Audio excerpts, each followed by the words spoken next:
صلوات صلوات صلوات صلوات صلوات صلوات۔ امام علی علیہ السلام کی خلافت کے دوران جب امام علی شہر کوفہ کی گلیوں سے گزر رہے تھے، ناگاہ آپ نے ایک عورت کو دیکھا جو بہت کمزور اور بے حال تھی، اپنے کاندھوں پر 2 بھری ہوئی پوٹلیاں اٹھائے ہوئے تھی اور بہت سختی سے اور مشکل کے ساتھ چل رہی تھی۔ جب حضرت نے اس منظر کو دیکھا تو آپ بہت غمزدہ ہوئے۔ حضرت اس کی طرف بڑھے اور اس عورت سے اس کی مدد کرنے کے لیے اجازت چاہی تاکہ اس کے بوجھ کو اس کے گھر تک پہنچا سکے۔ اس عورت نے امام علی کی مدد کو قبول کیا۔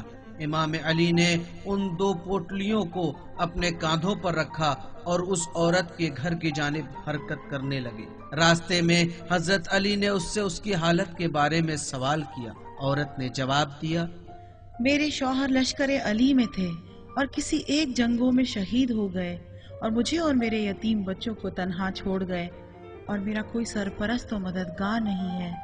میں مجبور ہوں کہ ہر کام کو خود ہی انجام دوں۔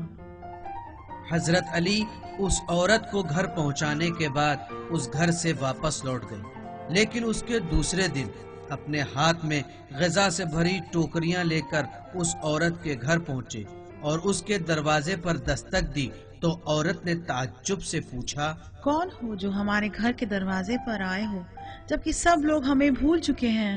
امام نے جواب دیا، اے خدا کی بندی، میں وہی ہوں جس نے کل تمہاری مدد کی تھی، دروازے کو کھولو، میں بچوں کے لیے کچھ غذا اور خوراک لایا ہوں۔ وہ عورت کہنے لگی، اے میرے بھائی، خدا تم سے راضی ہو، اگر تم نہ آتے تو میں کوفے اور کوفے کے لوگوں سے نا امید ہو جاتی، یہاں تک کہ مجھے کوئی ایسا بھی نہ ملا جو ہماری شکایت کو ہمارے خلیفہ اور امام تک پہنچائے۔ اس وقت امام کی آنکھیں اشکوں سے بھر گئیں اور آپ ان یتیم بچوں کو دیکھنے لگے کہ کس طرح ارد گرد حلقہ بنا کر بیٹھے ہوئے ہیں اور ہنستے ہوئے اس غذا کو اٹھا کر کھا رہے ہیں۔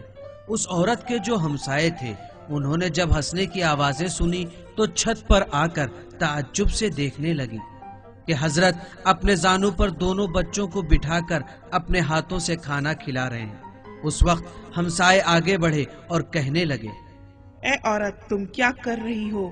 یہ مرد امیر المومنین ہیں۔